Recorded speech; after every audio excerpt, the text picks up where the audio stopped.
Imagine living your life after 50 and feeling energized and excited about your future. Welcome to the Women in the Middle podcast, the podcast for women who are ready to figure out what they want and create the life they deserve. Here's your host and master certified life coach, Suzy Rosenstein.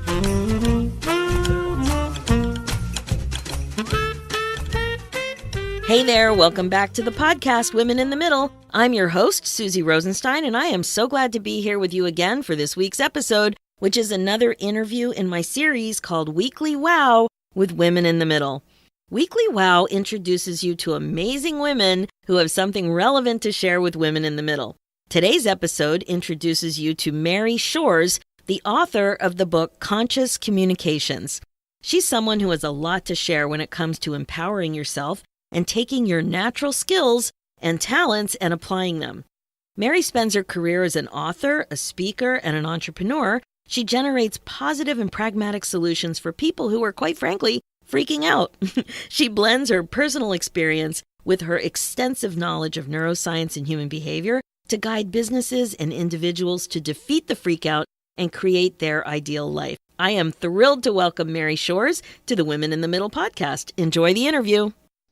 Hi, Mary. Thank you so much for joining me today on the podcast. I am so excited to have you here with us today because I know your story and message is really going to resonate with women in the middle. My pleasure, Suzy. It is so nice to be seeing you again. I'm very excited for today's show.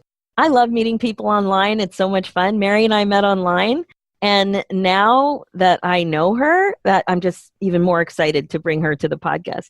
So, Mary, tell me a little bit about what was going on in your 40s. In my 40s, yes. So my 40s, it's like, you know how with each decade of life, you evolve a little bit differently. And so I feel like in my 20s, you're still like free spirit. And I came from the generation that it was very much like you're starting a family and really that there's an expectation to be doing that. So I got married young and had my children. In my 30s, I felt like I was really at that stage of wanting to build my career. Everything was about doing as well as I could do, and it was very achievement focused. And then in my 40s, it was like all of that just imploded. You know what I mean? Like all of my world just sort of fell apart, imploded in ways because I became very aware of all the things I had never been aware of. One example is super recently, my basement flooded. And, here I live in the Midwest, and in the Midwest, it's very common to have basements. And people typically use a basement either as like an extra rec room or for storage. And so I have like 20 years of just crap stored down in the basement, right? Totally relate to this. Yeah. Right. So there's like 1,000 square foot down there, and the whole thing was just water everywhere. And I don't mean just a little bit. I mean like a foot of water, and everything was ruined. And of course it's a big mess. And I was so grateful, Suzy, because guess what happened? Like within 2 weeks, a big truck came and took all that stuff away. Well, here's the thing. I knew that all of that stuff that was in my basement was sort of like weighing on me like baggage, like I had all these things that just sort of, it's my responsibility to keep track of them and I don't know, categorize them or whatever I was supposed to be doing. So whenever that stuff just got hauled away, I just felt so much more lighter. Well, the thing is that a basement is really a great metaphor for your subconscious mind. Ooh, tell me more about that. I like that. Yeah, that's kind of where I was going with this silly story about the basement flood. But so many of us can relate to the basement thing for sure. Sure. So if you think about, and if you don't have a basement, maybe you have somewhere, like maybe you're paying a storage facility and you've got 20 years of junk in the storage facility, right? But we all know that feeling of it's weighing on you. It's almost like you're wearing a 50-pound weight on your back. And so your subconscious is like that because your subconscious, your body is like a library and it's storing all the things that have ever happened to you. And there's partially things, especially trauma. Trauma that's happened to us as far back as our early childhood, it can really get stuck in the body. And I think that in my 40s, it's really when my soul decided it was time to go on a healing journey. So all of a sudden, my career was not necessarily my highest priority. My personal relationships, maybe like trying to get a boyfriend or something like that, was no longer the highest priority. But what was the highest priority is trying to clean out that subconscious mind of all of those previous traumas that have been building up in my system. It's like these things left over that had happened to me were causing a residue on my present day. Because trauma isn't really about the thing that happened. Trauma is about the impact that it makes on your present moment. Right. And what do you think it was that made it okay in your 20s and 30s, that you weren't like compelled to deal with it yet? Well, I think that just like the basement, you know, how things build up over time and more and more and more. So I think that, you know, humans are very resilient. I'm a very resilient person. So I think that I was able to take on these things. I often say like my bounce back factor is huge because I was abandoned at 3 years old. Wow. And I was by my parents, and I was sent off to live with relatives for a few years. I was returned to my mother, but without my sister. So I had this other trauma of being separated from my sister. But see, I didn't realize the emotional injury that I had suffered through. And then when I was in my 20s, actually when I was 20, I lost my first child. And so as you can see, there's this pattern of these reemerging emotional injuries to my system. But I would say it wasn't until I got divorced that it just snapped, you know, and then things got really dark. That was the darkest time of my life, was going through the divorce that I went through and trying to recover and get back on my feet again from my divorce. And I think that the wisdom that you inherit, if the wisdom that you earn when you get into your 40s, is what made me finally able to look at these things and understand that these were traumas and that they are impacting my present day. Wow. So then the flood was really something that happened for you and not Absolutely. Yeah, I love that. We also had a traumatic flood. And it was right it was in my late 40s, and when it happened, it felt like the end of the world to have to deal with everything. But a beautiful thing happened in my flood too. My flood was Katrina. Remember Katrina? Oh, yes. Yeah, so I'm in Toronto. So I thought, oh, nothing bad's going to happen from Katrina in Toronto. But we came into the house after being on vacation, and the house felt humid. But we had a pet sitter. There was somebody in the house. Nobody talked about a flood. And until it was a week later that I went into the crawl space in the basement to put the luggage away. And like you, there had been almost a foot of water in there, and everything had floated and tipped. And my first thought was the Rosenstein family photos. I had 100 years of Rosenstein family photos in there in a plastic bin. So I started to freak. I looked at the back of the crawl space, which was a pretty big room, and the 2 bins of family photos were fine. Isn't that amazing? That's the only thing in the room that hadn't floated and tipped. I couldn't believe it. Wow. It happened for me too. And then all the other stuff you just got to get rid of. Yeah, I did. Now, unfortunately, we filled up this new basement. We're in a new house now. That's not the point. Yeah, I know. It's an ongoing project. So that what was going on in your 40s was a lot of unhappiness, really. And in your work, you talk a lot about investing in yourself and finding the tools you need to turn it around. So would you say that that's what happened to bust out of your midlife funk? That's the thing that really helped you move forward? I would say that it's a great formula for, you know, when you're aware of something, just being able to invest in yourself. And I know that I started realizing that there were enough people fascinated with my story, and there were enough people that were very interested in where I had come from and how I was able to overcome it all. And I know that for like 10 years, I really just had this very strong desire to write a book. In fact, after my divorce, I was only 34 when I got divorced. So a couple of years later, I started thinking, oh, I want to write a book called A Funny Thing Happened on the Way to the Transformation. Because I realized that, like, looking back, it's hard to even recognize me as a person each decade. And it's because we're evolving, right? But for 10 years, I wanted to write this book, and I would constantly say to anybody who would listen, I want to write a book, but I'm not a writer. And the thing is that, words are a mirror to this subconscious mind. And it's like when you hear me say the words, I want to write a book, like you can see that written on my soul, that I came into this life with the purpose of writing this book.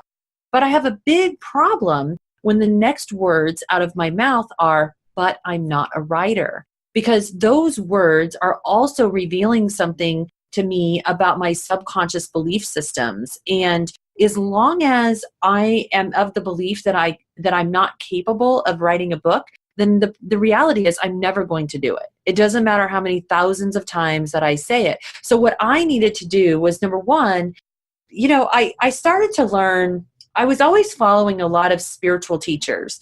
And I have to be honest that I would get a little annoyed at some of the language that they would use. And one of the words was alignment. And I'm like, they would always say, get in alignment. And I'd be like, what does that mean? It doesn't even make sense. What are you talking about? Or get out of your own way, or all of these things, right? Well, I come to realize that I just started to make my own definitions. And so my definition of alignment became, I want to get my thoughts, my words, my actions, my choices all moving in the same direction of what I want. Well, that second thing I said was words. And so I needed to believe that I could write. So what I did was invest in myself by going to a writer's workshop. And when I did that, within a year, I had a book deal with Hay House Publishing, which is my favorite publisher on the planet. That's amazing. And it's so, it's just resonates so much with the work that I do with my clients. We think about thought as sentences in your mind. Sentences obviously are made up of words. Sentences create feelings. Feelings drive action, and action ultimately creates your results. So our results in the world absolutely prove our thoughts. And I'm so glad that you used the example of your personal experience with writing, because I can't tell you how many of my clients say they want to write. Some of them forgot that they wanted to write. It comes up with some of the work that we do. And then I say, well, why aren't you writing? And they have all kinds of beliefs that don't support any kind of forward movement in that direction. It's so true. And those kind of belief systems, as long as we're feeding into them, will continue to keep us stuck. And, I have to tell you that when I went to that first writer's workshop, it was intimidating because there were a lot of other people in the room that were accomplished published authors. My writing teacher was Cheryl Strayed, who is one of the most famous authors on the planet. She wrote the book Wild, which then became a movie starring Reese Witherspoon. She was my first writing teacher. And at the end of that week, I read something to the class that I had written. And you know what? Nobody made fun of me. Nobody told me I wasn't a writer. No one told me it was good. People came up to me in tears, because I wrote this short story about my daughter who passed away in 1993. It was also about my son, who's now 18. He was 14 at the time, but my son who is on the autism spectrum, and what it's like raising a child just with absolutely no direction and no rule book. And then I paralleled that with my being a 20-year entrepreneur and the roller coaster life as a single mom and an entrepreneur. And people were they were moved by what I had said. And so, see, what happens is I could change my words, because once my mind then saw the evidence that it needed to be able to remove that belief system, I could then change my thoughts, right? Those one or two sentence thoughts that we have that seem to bubble up from out of nowhere. That's coming from the subconscious, right? But it controls so much. So I could then change those thoughts, which then changed the words, which then started to change the belief. And then it changed the actions and the behaviors, which led me to, as you say, the result.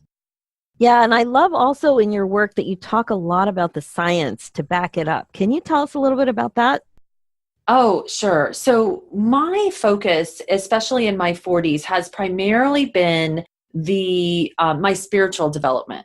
In fact, I've taken it so seriously that my business that I own is a debt collection company. And I was seriously going through sort of a crisis of meaning, or an existential crisis, because when I decided that I wanted to take a more spiritual path, or a more path of growth and development, it doesn't have to be a spiritual thing, just a path to be the best version of myself.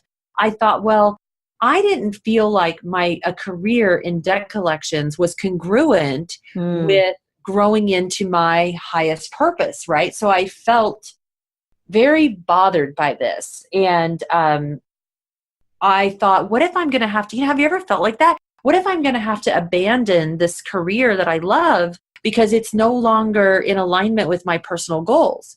And so what I come to realize was that because of the communication strategy that I had developed like 15 years earlier, that my path very much was in alignment. Because see, when you're doing the important thing to be on your path, and I learned this by going through this crisis, right? Because I was actually, I was at Omega Institute. I was at this very writer's workshop that we were just talking about. And I was sitting with a woman on the porch, and I was sort of saying, I don't know what to do. Am I going to have to abandon my career? And she looked at me and she said, don't you see, you are on your mission. Your mission is to change how this country looks at debt and debt collections. And all of a sudden, all the light bulbs went off. And I have a little section in the book called Karmic Debt Collections.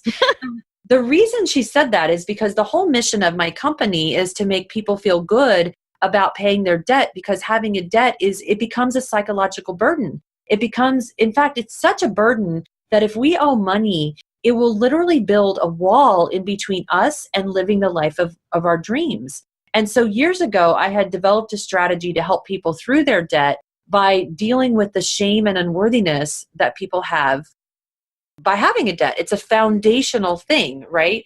So she told me that, and all the light bulbs went off. And I realized, and I talk about this a lot, is that the way to really get on your purpose, purpose has sort of become this like big P word, like there's a purpose hiding behind a curtain and you have to go through some traumatic journey in order to discover your purpose. That's right. It's so true. But your purpose is really just whatever is your natural skills, gifts, and talents. Some people are natural connectors. Some people are wonderful singers or nurturers or whatever that is. Some people are healers. Some people are teachers. Some people are great at, organizing their local women's event. Whatever that is, if you just feed that skill, if you just find ways to bring those skills out, even if it's through volunteering, some people feel kind of stuck in their jobs. And if that's true for you, then just think, okay, my best skill is this. What can I do at my job that will best allow me to utilize this skill? And I promise you, and here's where the neuroscience comes in, the more you utilize your natural born skills, gifts, and talents, they will build. It's like a muscle in your mind, and it will build to the point where all of a sudden synchronicities start to kick in, and you start to be aware of opportunities around you that weren't possibly there before. And I want to follow, because I love neuroscience. My whole book is based on what I call the crossroads of where science and spirituality meet. And I know we might not quite be there yet, but I have a free gift for the audience, which is my Daily Desires Diary. And so this is a great daily practice to help you, audience, utilize the power of your own neural pathways or your own neuroscience, neurology that exists in your mind. So in the Daily Desires Diary, you can download it, and it's a journal page, and it's super easy.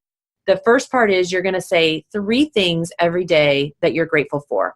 Now, we've all heard of gratitude practices, and I am just going to tell you that from a scientific perspective, when you take the time to have a gratitude practice and you write them down, what's happening is the circuitry in your brain that is looking for things in your environment to be grateful for begins to become stronger. And if you've ever seen those videos of like the neurons lighting up, just imagine there's a lot more of those neurons lighting up. And then over time, like over about 45 days, you actually begin to perceive your world slightly differently. It's really like a miracle, because Marianne Williamson describes a miracle as a shift in perception. Second part of this diary is to write down 3 moments of the day that you are proud of, 3 brags. And I love this because, we're not always taught to brag on our accomplishments. And in a lot of ways, we're more humble, and we might even feel like we're not ladylike if we brag. That's right. But the neuroscience is going to suggest that when you reminisce on a big win or a small win, that you're actually strengthening the parts of the brain that comes up with the strategies of how you win in the first place. So that's just kind of another interesting and the reason for this daily practice. And the last thing is to say every day 3 things that you desire. Because I believe in the law of attraction, and I talk about it a lot, but I like to talk about it from a scientific perspective. So if we can accept that infinite possibilities exist for all of us, it's like the things we do are what connects us to those things that we want or disconnects us. And this little diary practice will help you connect to those things that you want to attract into your life. No, I love that. We'll definitely give Mary's website at the end, and also in the show notes, there'll be a link to get that gift. That's amazing. The other thing that you said, first of all, I love thinking about what's possible. I mean, just orienting yourself to what's possible versus what's not possible is so different. And Huge I have difference. to say, when I started to do the work on what's possible, I couldn't help but reflect back to what I was like in my long-term job. And I know a lot of my listeners are currently in long-term jobs. It's a very common thing that happens that's usually related to a midlife funk of some sort. But when I was in this long-term job, of course, I knew that I did many things really well, but I could also see now in hindsight how quickly it was just so easy for me to see in my mind what wasn't possible versus what was possible. So you're in a long-term job, you've been around for a long time, you know what the bureaucracy is like, you know what it's like to get things done in a large organization. So when you've been there a long time, it's very easy to just say that won't work. That won't work, and here's why. Versus this orientation of what is possible, it really does change everything. The other thing that you said that really resonated with me is thinking about strengths in terms of process and not just outcome. So many times when we're stuck, and I've heard this a lot with my clients, we think, well, I'm stuck and I'm miserable. What else can I do? And the example you mentioned was amazing, because maybe you don't need to do something else, but you need to do it differently. Mm-hmm. So focusing more on being present and the how instead of the what. There are times where thinking about the how is exactly what you need to be thinking about versus the what. There are other times to get yourself out of a funk where you really do need to think about what without being encumbered by the how, because often the how will just close you down. But when it, like I'm too old, it's too expensive, it'll take too long, I could never do it, and all those kinds of things. But I love how you talked about using strength as process and not just outcome. And that just opens up a world of possibility. Because if you find a way to practice those strengths, even if it's outside of your job, and sometimes it's a matter of like letting go of the things that are not in your top strengths, because doing those things will actually be a drain on you. And believe it or not, I mean, in this stage of life, you're in a unique opportunity to give those things to the younger people who need to learn those skills. Oh, that's such a great perspective. It totally is, because they need that from us. We don't need, like, we almost hoard all of that stuff. No, we should be, because if we focus on our top strengths and our top talents, we'll see those grow. And, going back to that daily desires diary, here's how you can kick those 2 things together. Okay, so let's just say, for example, I am that person who feels stuck, and bureaucracy is no joke. I'm not making light of the fact of what, if you're in a job and you feel like, I know my place here and it feels a little bit impossible, you can still say, what is my best talent I can give, and find a way to do that, even if it's volunteering something outside of your job. And if you do that daily desires diary, what's happening is you're strengthening the strategic part, the parts of your brain that are strategy oriented, that are problem solving oriented, and you will start to, I call it becoming an idea machine. You will start to automatically download ideas that will change your circumstances. And if you do that practice, I always say to do it for a minimum of 45 days. I think you should do it forever. But if you do it for 45 days, you also will start to see the evidence just like I did. And when you see evidence of a shift, then your thoughts begin to shift, and then your words begin to shift, and then your belief systems begin to change until your behaviors and your actions start to change. It's a beautiful thing. It's a beautiful thing. There's another thing I did want to ask you about in your workbook that goes with your book. What's the name of your book again? The name of the book is Conscious Communications, your step-by-step guide to harnessing the power of your words to change your mind, your choices, and your life. But really, you just have to remember the conscious communications part. Exactly. And there's something you had in the workbook, and of course it's in the book as well, that I just wanted to ask you about are the 4 Ds and how allowing yourself to think big this way can really change everything. So you start with desire. Can you tell me a little bit more about that?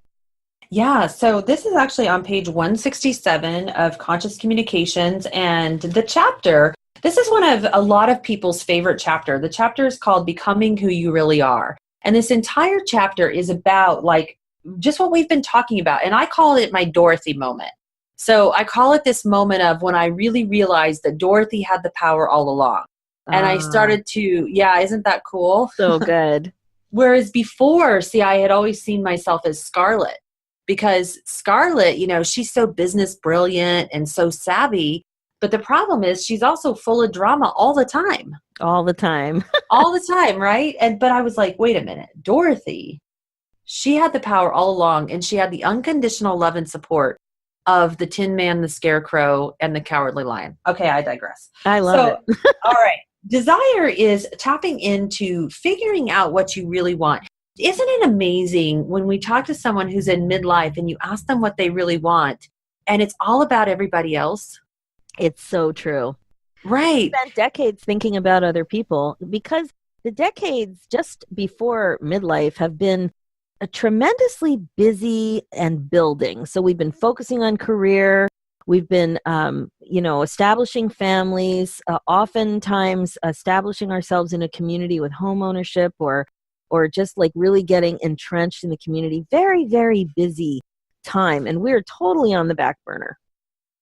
Absolutely. So the first step in this unpacking the 4 Ds is desire. We want to tap into what it is you really, really want. And I have some other practices. Like if you don't feel like you know, you can actually write a list of everything you don't want and then just say, what's the opposite? That's what I did because I felt like, well, I don't want to have these issues with my kids or, I don't want this. So what is it I do want? I want financial freedom. I realized that what I want is experiences. I want to have experiences more than like having things.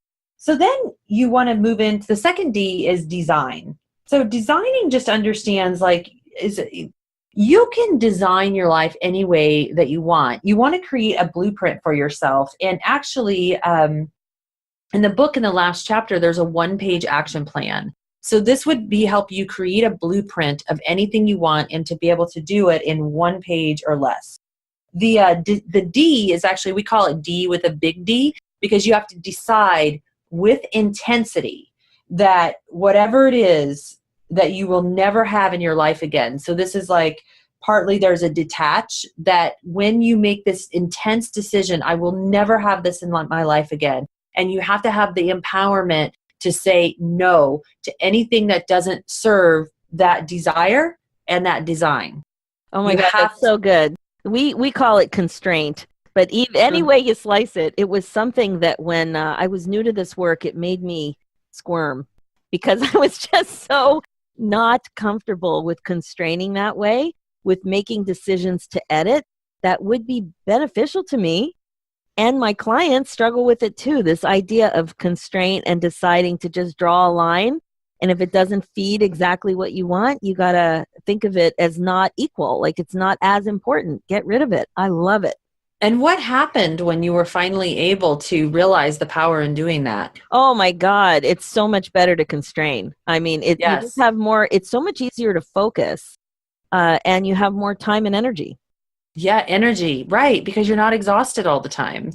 Or if you're exhausted, maybe it's exhausted for a good reason, right. because you did all the things that were in perfect alignment. yeah, and that's the last thing. I'm just detaching. So, understanding that we have to detach ourselves from everything that is not serving our purpose. And, I'll be real with you that sometimes this means your friend circle changes. Sometimes this means not, like, one of the things is if you call your sister every day after work and your sister's going to complain about her day, sometimes we have to make the decision, I'm not calling my sister, because I need to give myself that personal time on my drive home to decompress so that when I arrive in my house that I feel good. I mean, that's just a simple example. There's much bigger. I love a simple example because that's real. I mean, again, when we're so used to putting other people first, it's not that we shouldn't care about other people, but you have to be very intentional about your time and energy for sure.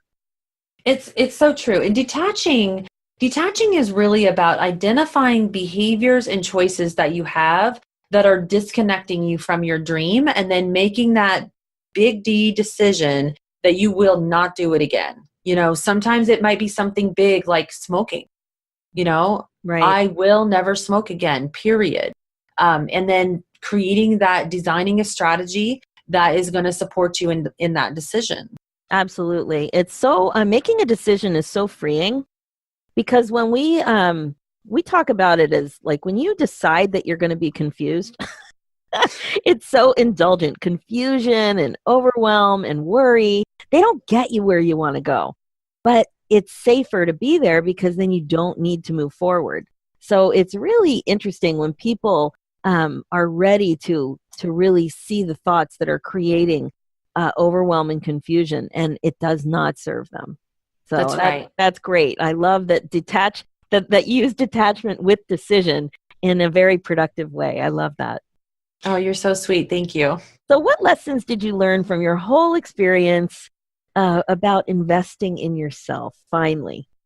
Well, I mean, absolutely. I have learned the freedom that I really can have, do, or be anything I want. And I understand that we live in the greatest time ever, that if I want to do something like write a book, or,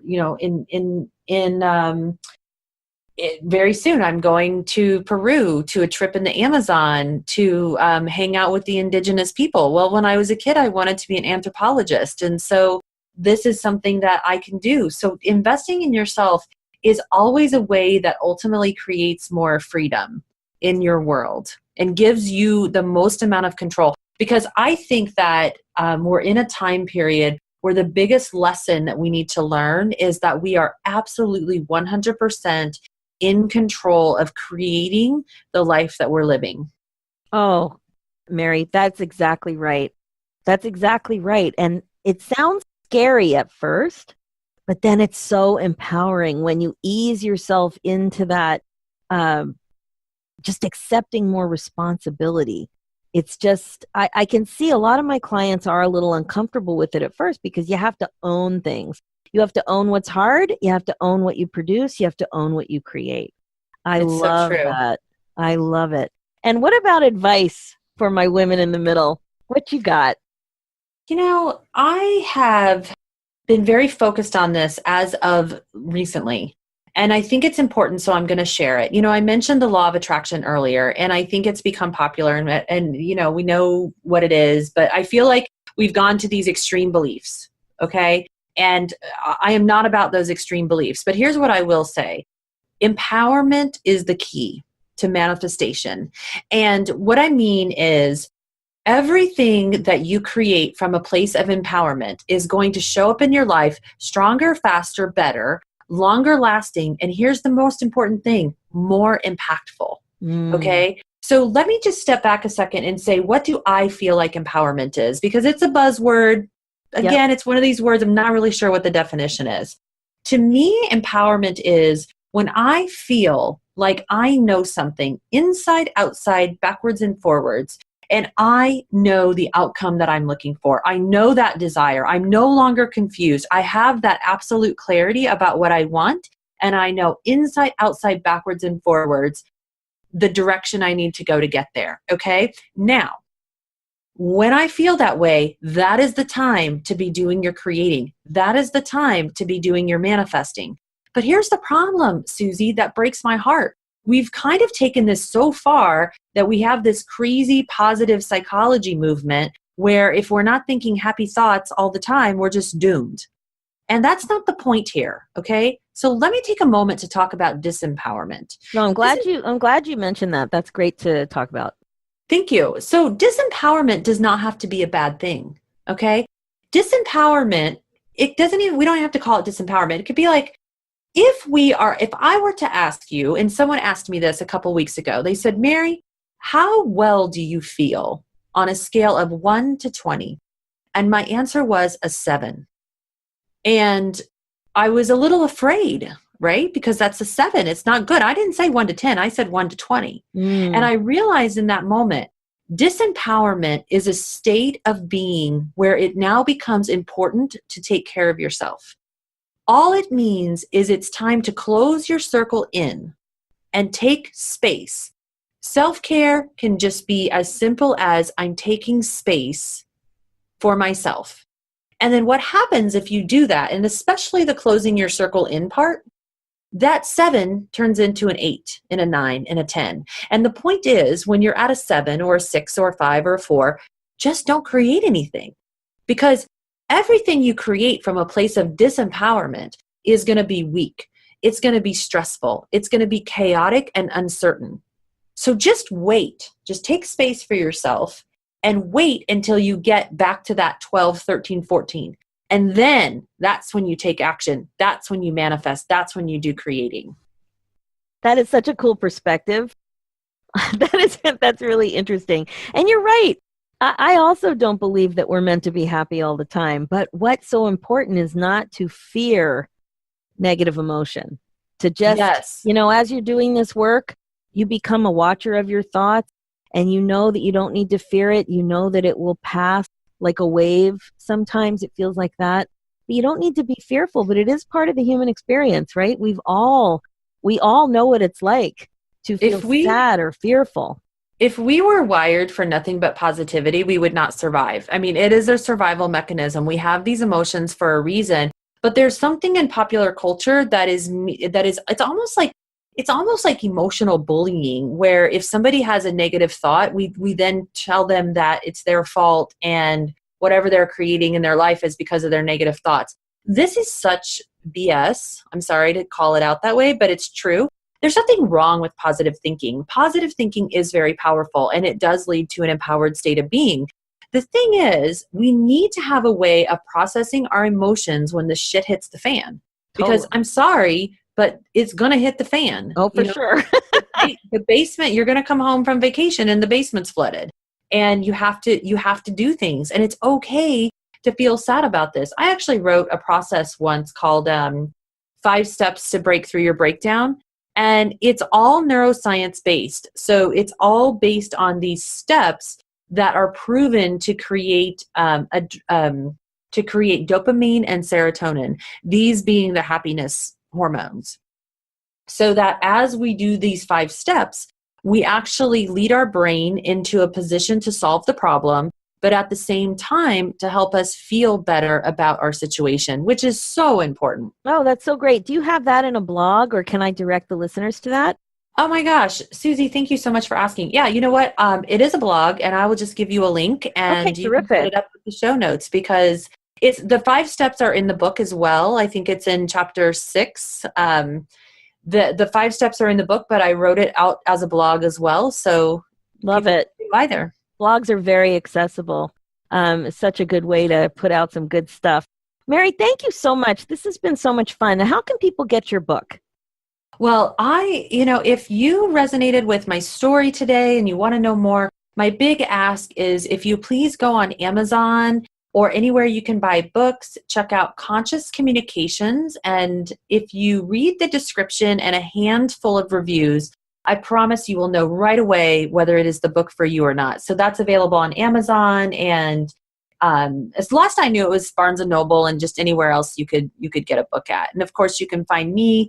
I have a Facebook group actually called Fearless Ambition. If anyone's interested, love to have you there. And your website is? It is maryshores.com, SHORES. Awesome. Of course, I'll put all these links in the show notes for you guys, but that is it. I always like the author or the interviewee to say exactly where people can find them in their own words. I love that. Thank you so much. It's been a delight. We've learned a lot. And I think the listeners, actually, I know the listeners got a lot out of your story today and what you had to share about just the way we can become more empowered and be more intentional and create exactly what it is we want in our lives. Thank you so much. It's my pleasure. That's it for this episode. I'm sure you'll agree that Mary is an exceptional inspiration with the means to really help us understand more about empowerment, our subconscious mind, and how we communicate. If you like what you've heard, just head over to the Women in the Middle podcast on iTunes and leave me a review. I totally appreciate that effort. Thanks in advance. Check out the show notes with more information and links, of course, at www.suzyrosenstein.com. While you're on my website, if you haven't done so yet, make sure to grab your copy of my free ebook, 10 Simple Ways to Bust Out of Your Midlife Funk.